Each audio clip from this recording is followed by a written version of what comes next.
Several Sooners punched their ticket to the Super Bowl after a fantastic championship weekend. We got some recruiting news to touch on, as well as five things that Steve Lassan prioritizes for the Oklahoma Sooners this offseason. All that and more on today's episode of Locked On Sooners.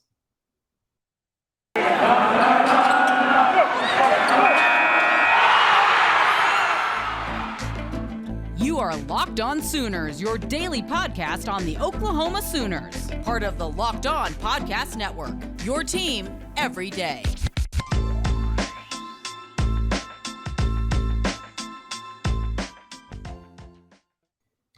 What is up, and welcome to the Locked On Sooners podcast, part of the Locked On Podcast Network. Thank you for joining me. My name is John Williams. You can follow me on Twitter at John9Williams. You can read my work covering the Oklahoma Sooners over at the Sooners Wire. You can follow the show on Twitter at Locked On Sooners and on Facebook, Locked On Sooners Podcast.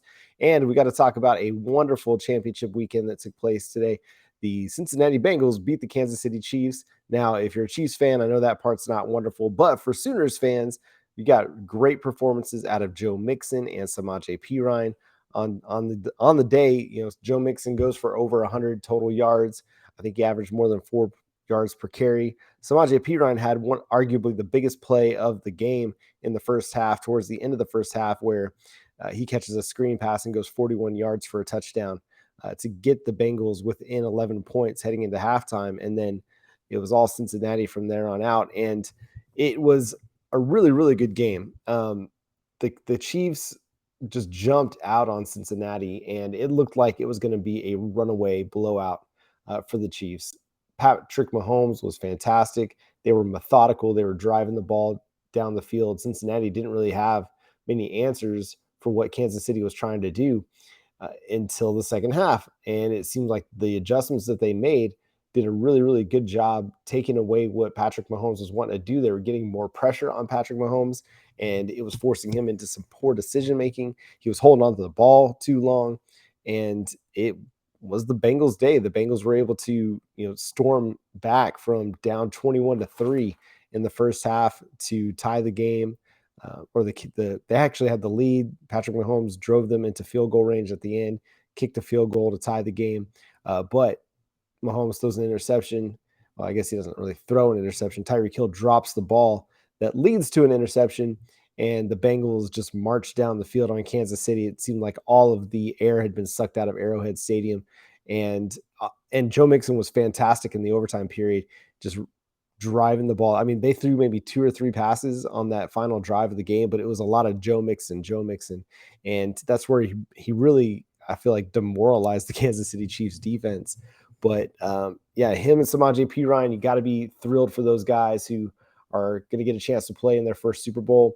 And it's really good, especially for a guy like Joe Mixon, who was very highly thought of coming out of college, went in the second round of the draft, and had some injury issues early in his career. And obviously they had some quarterback issues until they got Joe Burrow. But it seemed like, obviously, when you get a quarterback and your passing game opens up a little bit, it opens things up for your running game. I know we talk a lot of times about you run the football so you can set up the pass to open up the passing game. Well, sometimes your running back needs you to throw the ball well so that you can actually take a little bit of the pressure off of the running game. You know, when they had the guys that they had before Joe Mixon, or before Joe Burrow came on board, I mean, what is the threat in the passing game? You can load the box to slow down Joe Mixon. They've got a nice offensive line. He's playing the best football of his career this season, and you love to see it. And shout out to him. And Samaje Perine has just continued to prove that he's a really important player. Even if he's not a starter, he's just a guy that's making a lot of plays. He had 3 catches for 40-something yards, but it was the big 41-yard touchdown reception at the end of the first half that really got the Bengals back into that game. If they don't score in that one on that drive, and Kansas City's either able to get the ball back and drive down the field for a score at the end of the half, but they started with the football to begin the second half, even though they weren't able to do anything with it. But if Cincinnati's not able to score there, and Kansas City potentially 2-for-1s, at the end of the half and then at the beginning of the second half, that really puts the Bengals in a really, really bad position. But they were able to capitalize, get the big play. They'd been trying to set up the screenplay all game long to no avail. Kansas City was right on top of everything they were trying to do, whether it was a tight end screen, a wide receiver screen, running back screen, it didn't matter. Kansas City was right there. But finally, they caught Kansas City sleeping a little bit at the end of the half when they're trying to drive the ball, and they're playing a little bit more shell coverage to take away deep passes and make Cincinnati drive the field. And then it was just really good blocking and really good usage of the blocks by Samaje Perine. So going to the Super Bowl, they're going to face off with the Los Angeles Rams and Obo Okoronkwo, who had 3 tackles in his game for the Los Angeles Rams as they beat the 49ers 20-17. Didn't get a chance to watch as much of this game as I did the Kansas City Chiefs game, putting kids to bed and whatnot. But it really just seems like the Los Angeles Rams were, the better team in this one. San Francisco had their chances, but what it comes down to is quarterback play. And as much as people want to continue to talk about in the NFL, you have to run the ball and play good defense. Quarterback play absolutely matters. Jimmy Garoppolo, they got by with him against Dallas and against Green Bay, but in Green Bay, there were some interesting conditions at play in that one. But it only can get you so far, average quarterback play. And when a guy like that is under pressure, he's going to make mistakes. And that's what happened in this one. He just wasn't able to hold up to the pressure throughout the game. Now they did cover the line. It was 3.5. Los Angeles was favored by, but Jimmy Garoppolo he's just not it. And they're going to have an interesting decision to make because he did take them to the NFC, or he helped them get to the NFC Championship, I should say, even though he didn't really do much. But then they got Trey Lance sitting in the wings, and now it seems like that's going to be the time. Like Trey Lance you're going to have to give the keys to your first round pick at some point. But the Rams, they're formidable. It's going to be a really, really interesting matchup. The Rams are really, really good up front. They've got Jalen Ramsey in the secondary. They've got a really solid offense with Cooper Kupp on the outside. He's been great this season. Matthew Stafford's playing the best football of his career. Amazing what happens when you get talent around quarterbacks. Even a guy who I kind of put in more like the good range. I wouldn't say he's a great quarterback, but I think he's a good quarterback. You give him a little bit of talent, and it helps to amplify those guys. And I know people want to believe that guys like Aaron Rodgers, Tom Brady, they carry teams without any talent. Well, it's kind of false. Like you got to have a complete football team in order to win football games at any level. We saw it with Oklahoma Sooners last year. Like it didn't matter how good Spencer Rattler or Caleb Williams was when the running game wasn't working well in a game like West Virginia, or the offensive line wasn't protecting well. It didn't matter if those guys were on point that day or not. Same for the offensive line. The offensive line could have played well, but if the quarterback wasn't playing well, it didn't really help them because they could provide great pass protection, but if the quarterback's making poor decisions or he's holding on to the ball too long, those guys can only block for so long. So, yeah, it takes a complete team effort, but it's exciting to see, a Sooner is going to win a Super Bowl. And so that's kind of fun. You got the kind of key contributors on the Cincinnati side with Joe Mixon and Samaje Perine, and then you got Obo, who's more of a rotational player on the defensive side for the Rams. But someone's going to win. It's going to be really fun to watch that one in a couple of weeks. I think it's going to be a great matchup. I think it'll be another close game. The NFL playoffs have been fantastic, and I get like the college football purist doesn't want to expand the playoff because you're expecting to see Alabama just blow everybody out, and I get that. Like Alabama, Georgia, they'll blow out a lot of teams, but what about all those other games that'll take place that will be really tightly contested matchups that will be a lot of fun to watch? And I think, Cincinnati, they weren't the top seed in this one. Now the NFL is set up with a little bit more parity, but it just kind of gives you a picture of what could happen with when a team gets hot. And Cincinnati's been hot. They've been playing really, really, really well, and they're on to the Super Bowl. So congrats to our Sooners who are heading to the Super Bowl. Bummer for the Chiefs who have a ton of Sooners on them. And I know there's a lot of Sooners fans who are Chiefs fans, my buddy Jason in particular. So shout out to you, man. Sorry that it didn't end well for you. You can join me and my Dallas Cowboys as we just sit back and watch the Super Bowl for fun this year. But coming up next, let's talk some recruiting news. National Signing Day is just a few days away now. I'm recording this on Sunday night, so National Signing Day is on the 2nd of February. So we're not far, and we're going to have some interesting decisions being made by several players. And Oklahoma had a great junior day this past weekend. So we'll talk about some of the things that transpired on that front as well. But first, let me talk to you about GetUpside. Sooners fans, this is an incredible app everyone who buys gas needs to know about. GetUpside. My listeners are earning cash back for every gallon of gas. Every time they fill up, just download the free GetUpside app in the App Store or Google Play Store right now. Use promo code SCORE for 25 cents per gallon or more on your first fill up. Cash back. Don't pay full price at the pump anymore. Get cash back using GetUpside. Just download the app for free and use the promo code SCORE for 25 cents per gallon or more on your first tank. Some people who drive a lot are making as much as $200 to $300 a year in cash back, and there's no catch. The cash gets added right to your bank account. You can cash out at any time with your bank account, PayPal, an e-gift card, Amazon, or other brands. Just download the free GetUpside app and use promo code SCORE to get 25 cents per gallon or more cash back on your first tank. You like cash, I like cash. Go to GetUpside, use promo code SCORE to save 20 or to get 25 cents per gallon cash back. All right, now let's talk some recruiting news. The Oklahoma Sooners had junior day this past weekend. And one of my kind of key takeaways from this one is you see a lot of the parents and the players that had been recruited by the previous Oklahoma regime and are being recruited by this current regime talk about the difference in the vibe that they're getting from Brent Venables and his staff. So one of the main things that Brent Venables talked about when he got hired on at Oklahoma was the coaching the whole person, a holistic approach to coaching somebody. Now that's kind of like a medical term or a quasi-medical term that gets thrown around where you look at not just like the physical aspect of the person, but the spiritual, the mental, every aspect, the social aspect of this person. And you really look to provide health and wellness to the whole person. As a nurse, like that, what that looks like is not only am I giving medicines and taking care of the person, but I'm also trying to create relaxing environments so that their mental health can be well, so that their whole body can be well. Now, for Brent Venables' perspective, he's talked about this from a faith perspective, and he wants to, and an educational perspective as well. Not only does he want great football players, but he wants his student athletes to take advantage of their opportunities in the classroom and leave Oklahoma in a better spot than when they got there.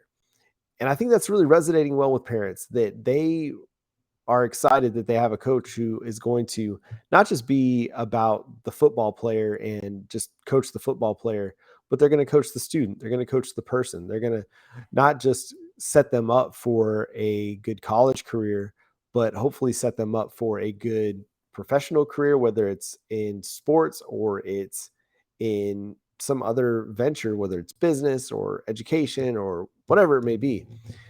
And yeah, I think that, I mean, as a father myself, like, I think that's important to hear. Like, if my daughter were ever able to get recruited to play sports, if that's something she wants to do, it would mean a lot to me to know that the coach has a passion for just developing people. And that's where it seems like is Brent Venables' passion is. Yes, he's a football coach and that's his job, but his passion is developing people and caring for people and helping people to be the best versions of themselves, even after they're gone. You hear the assistant coaches talk about that came on board with Brent Venables. You hear Dabo Sweeney talk about it, and you're hearing the parents and the players just talk about what it feels like to feel cared for and feel like they can really, really entrust their son to a good man and a good person. And this is not a shot at Lincoln Riley, but there's something to be said for the difference that these parents are feeling between Riley staff and Brent Venables and his staff. I mean, I'm not going to sit here and say that, Lincoln Riley's a bad guy, because he's not. I don't know the guy. Obviously, he's a good guy. A lot of guys, go to play for him and coach for him, but the vibe just feels different. And I think it comes down to, like, Brent Venables, like, legitimately cares for each and every one of his coaches and his players. And I think that's going to really resonate when you're asking guys to, like, go the extra mile for you on the football field, when they know that you care about how they're doing in class, how they're doing mentally and spiritually. It's going to resonate with them as they try to give everything that they've got on the football field, because they're more than just football players. As much as, like I love football and I love watching these guys and I love rooting for them, as much as they're more than just football, or as much as we love the football player, they're more than just football players. So let's talk some recruiting news. One thing we didn't touch on last week, I was out with COVID, so I didn't really get a full weekend. And then we had the Caleb Williams stuff with Nebraska.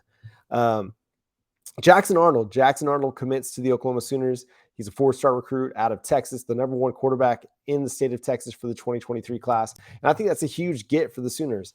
And it continues to reinforce the idea that they're not concerned about having too much talent at one position group, because you've got Dylan Gabriel. You've got Nick Evers, and now you got Jackson Arnold on board as your top 3 quarterbacks that could potentially be your quarterbacks in 2023.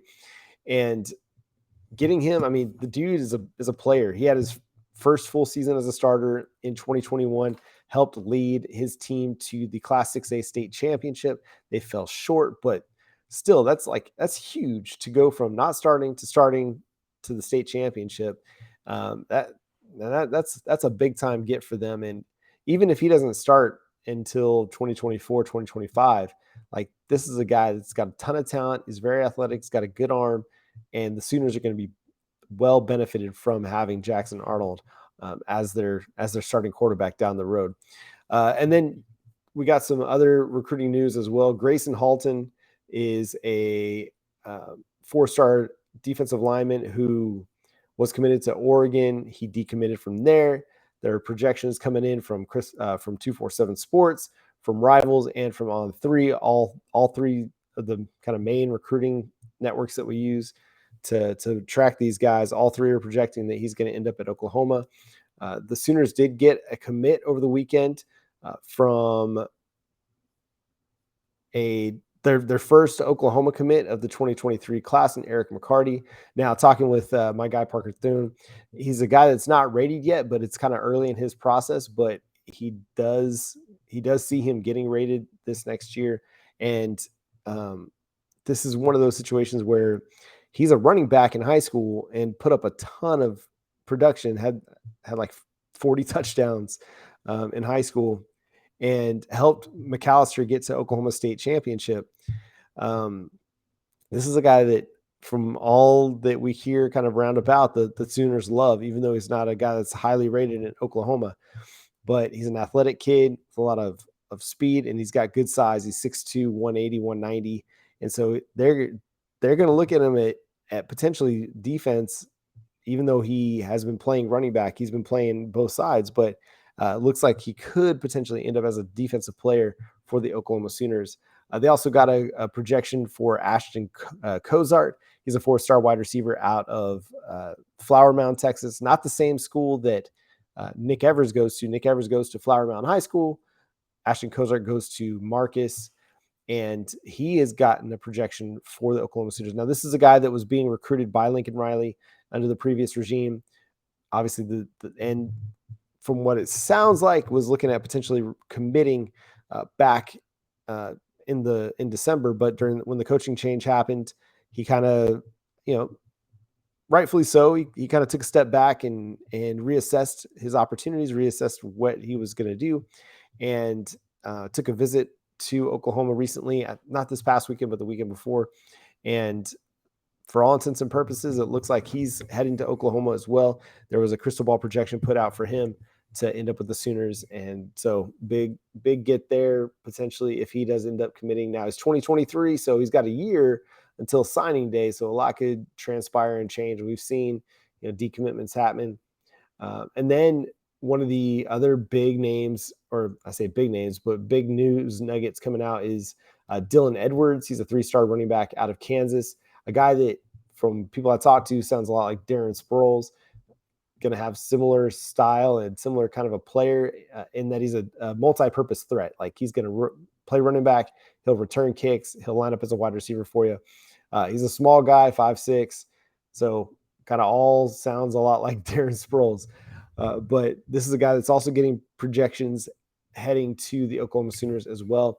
Now, as far as the 2022 guys, they have a lot still in the pocket to potentially end up with. and several guys that are still kind of on the bubble. Devon Campbell, the 5-star offensive lineman, from what I understand, it's probably looking like he's heading to Texas. The battle right now is between Oklahoma and Texas, but that's probably where he's leaning. We talked about Grayson Halton. You got Ahmad Moten, who we talked about last week, who is a 4-star defensive lineman out of Florida, who had been uncommitted, but looks like he's trending towards the Oklahoma Sooners as well. Should sign on National Signing Day, or will sign on National Signing Day. And then John Locke is the 3-star tight end who's being kind of targeted by Louisiana. Gavin Freeman, a 3-star athlete who actually committed as a preferred walk-on Sunday. And then you got Cavante Henry, and this one is really exciting because he is a 4-star edge rusher that is currently committed to Michigan. And this is one of those bubble players because we're seeing projections put him with the Oklahoma Sooners, but there's also a projection out there that has him with the Arizona Wildcats. So again, this is going to be one of those that comes down to National Signing Day to see where he ends up landing. And then you got Jamarian Burt, a 4-star athlete cornerback, and then R. Mason Thomas. R. Mason Thomas is committed to Iowa State, but there's a chance that he could flip to Oklahoma as well. So a lot to look forward to, and a lot to still transpire over the next few days as National Signing Day comes. But we'll continue to talk about some of the developments that transpire between now and then we'll react to it as well. But coming up next here on Locked On Sooners, Steve Lassan over at at Athlon Sports. He put out 5 priorities for new coach Brent Venables, and we're going to talk about them coming up next. But first, let me talk to you about Built Bar. Built Bar is the best tasting protein bar ever. It's the new year, so that means New Year's resolutions. If yours is about getting fit or eating healthier, make sure you include Built Bar in your plan. I eat Built Bar just about every single day. It tastes great. It's great for you. It's low calorie, low carb, low sugar, very high in protein, and it tastes just like a candy bar. It's completely covered in chocolate, and it's one of my favorite parts of the day is having that as a snack. I love the peanut butter brownie. The coconut brownie chunk is fantastic as well. I've had every single flavor, and you can't go wrong. If you love fruity flavors, they've got a great raspberry and cherry and orange flavor as well. I also love the mint brownie. Again, a lot of great flavors. You can't go wrong with any of them. Go to built.com, use promo code LOCKED15. Get 15% off your next order by going to built.com using promo code LOCKED15. Hey, and if you got a Texas Longhorns fan, make sure you tell them to go check out Locked On Longhorns. We got a new host that's going to be starting up soon, and then hopefully we're going to have him on this week to talk about the National Signing Day stuff and how it all kind of worked out for Texas. First little crossover, get a little Red River Showdown action going on here on the podcast, but make sure you go tell your friends to check that out as well. So let's talk about what Steve Lassan had to say. So he had 5 priorities for the new coach, Brent Venables, in 2022. Now, anytime you got turnover, there's bound to be some doubters, some skeptics. I know a few weeks back, I was one of them. I was kind of putting out the devil's advocate, putting out my doubt hat, and just looking at some of the things like what are some of the potential problems. Now, I answered that with what are the things that you should be optimistic about with the Oklahoma Sooners. So make sure you go check out that episode or that video as well. That came out a couple of weeks ago. But let's see what Steve Lassan had to say, because he's got 5 areas where the Oklahoma Sooners are, should be priorities for Brent Venables. First one is scheme development and the quarterback. So obviously, it's a new offensive system. Lincoln Riley's out. Jeff Lebby's in. Dylan Gabriel comes with him. So I think this is a plus for the Oklahoma Sooners, even though they're going to have a lot of guys like Marvin Mims, Eric Gray, Marcus Major. Like the rest of their team is going to be learning a new system, learning a new offense. You got your quarterback that knows it. And to me, that's the most important piece. If your quarterback knows the offense, then there's a good chance he's going to be able to help pass on the information to the rest of the guys. He's going to be the guy that's getting everybody on the same page, communicating well, and making sure everybody knows their assignments. So I don't mind that it's a new offense, because look at this. Like what we saw the good defensive teams do last year against the Oklahoma Sooners, they took away what Oklahoma wanted to do, the best parts of Lincoln Riley's offense. They took that stuff away. It was much more difficult to run that guard counter trap. It was much more difficult to run that drag that turns into a post. Like they sat on things that Lincoln Riley liked to do, whether it was West Virginia or Nebraska or Iowa State or Baylor or Oklahoma State. Even though Oklahoma scored a bunch of points in the first half, like Oklahoma State made the adjustments at halftime and Oklahoma couldn't do anything. So it's like, I feel like it's fair to say like the Big 12 knows what to expect from Lincoln Riley at this point. So changing the offense is probably a good thing. It's going to be in their benefit, even though a lot of guys have to learn new assignments and new roles. The fact that it's going to be fresh, it's going to be different, even though, it's similar to what Baylor kind of runs or Baylor used to run back in the day.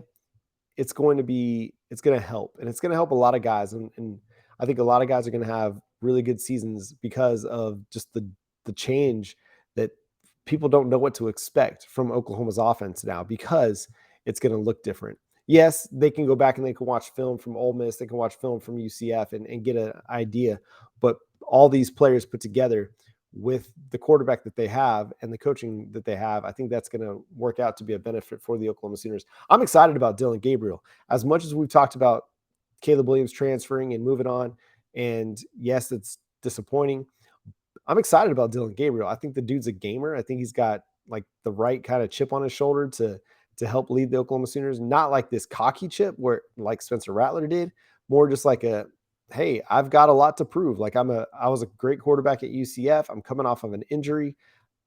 I've got something to prove to myself, to my new team, to my teammates, and to the college football world. I mean, this guy's playing for draft stock too. So like all that's going to matter this next year for Dillon Gabriel and the Oklahoma Sooners. The next thing he talked about, develop the receivers. And again, I don't see this one as much as a problem because one of the issues I think they had last year is they had too many players that they were trying to rotate in, whether it was, like I can list them all, like Marvin Mims, Jaden Hazelwood, uh, Mario Williams, Michael Woods, just 4 guys right there that they were trying to keep in the game and keep involved. Drake Stoops, and then you talk about Cody Jackson, Jalil Farouk, like Trayvon West. They had a ton of guys that they were trying to give snaps to, and it didn't seem like they had enough. And so you look at a guy like Marvin Mims, who should have had probably twice as many targets as he did, and should have had 1,000 yards. He doesn't get as many opportunities because they're rotating these guys in and out so much. Well, under Jeff Levy, they run a lot more plays and they prioritize 3 or 4 wide receivers. Like they don't have as big of a rotation at wide receiver as they had last year. So a guy like Marvin Mims, he's about to have a huge season for the Oklahoma Sooners. I feel like a guy like Jalil Farouk is going to benefit from the coaching change. I know, like, you look at certain projections, depth chart projections at this stage of the game, and people have Drake Stoops as kind of the third wide receiver. I don't necessarily think that's going to be the case. I think it's going to be Marvin Mims, Theo Weiss, Jalil Farouk. Because one thing I kind of picked up on as I looked through some of the snap counts and I looked through their depth chart is he likes to be able to move his guys around. So yeah, Marvin Mims played a lot in the slot this past year.